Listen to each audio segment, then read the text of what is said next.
Nationwide, scammers are taking advantage of the unemployment system, filing fraudulent claims with stolen personal information. Well, one man in Philadelphia has been dealing with the effects of this for months. And just when he thought it was over, it got worse. So once again, he reached out to NBC10 Responds for help. I just want my name clear. The past 7 months have been one frustration after the other for Bill Johnson. The problem, hand-delivered to his doorstep, time and time again. I just shook my head and said, this is unbelievable. He received dozens of fraudulent unemployment payments that he never applied for to his single-family home. One had his name on it. The others are all for other people. He received $6,380. He doesn't know. And it was like 87 of them. I got a Richards, I got a Bell, a Cook, I got all kind of names here. We first told you about Bill's problem in July. He'd reported the fraud to the Pennsylvania Department of Labor and Industry and U.S. Bank, which issues the payments. But Bill kept getting more money and more problems. NBC10 Responds followed up with PUA and the Department of Justice. The Department of Justice flagged the U.S. Department of Labor Office of Inspector General, which told us it was investigating the fraud. The payments finally stopped. Bill tells us he thought the problem was behind him until this letter showed up in his mailbox. It's a 1099-G form stating he must pay federal taxes for $10,000 worth of benefits filed in his name.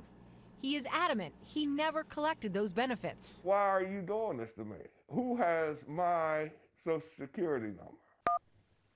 Bill reached out to NBC10 Responds, wanting to know what could be done to clear this up. I want to know, do I need to get a lawyer? I really can't afford one, but I got to fight back. We took Bill's problem to the State Department of Labor and Industry and asked what Bill should do. It told us he should report the fraud to them. But remember, he did that months ago when he started receiving the payments.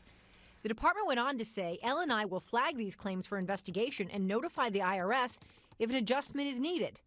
Acting Secretary Jennifer Barrier addressed the topic at a recent news conference. Once you have completed the fraud form, you can disregard the 1099-G form and use your real income when filing for taxes. But the IRS tells us you need to take things a step further. What you want is a corrected form a corrected form 1099-G. And that way the IRS gets that same form as well as you. IRS spokesperson Rafael Tolino tells us you should get the corrected 1099-G after you report the fraud to the state. But according to PUA, because of the volume of fraud, not all individuals will receive updated 1099-G forms by the tax filing deadline. In this case, the state and the IRS have the same suggestion. You can still file a federal income tax return. Report only the income you received on that return. One final step may help separate you from the fraudsters. Consider an IP PIN. An identity protection PIN will help you separate you from the bad guy when we get your return and start to process it. It's a one-time number used every year on your return. You can request that PIN on irs.gov. As for Bill, he's reached out to Philadelphia Legal Assistance. The organization provides free legal aid to qualifying residents. He tells us they're looking into his case and he's hoping for some accountability. Somebody got to come out here and solve this problem. And we've checked with Bill, and he says Philly Legal Assistance looked into his issue and told him they believe it's been resolved. The Pennsylvania Attorney General's office says it's investigating fraud related to unemployment benefits, and so far 29 people have been arrested and charged in the Commonwealth. We will post information about signing up for an IP PIN on NBC10.com/responds along with this story. Remember, if you have a consumer problem,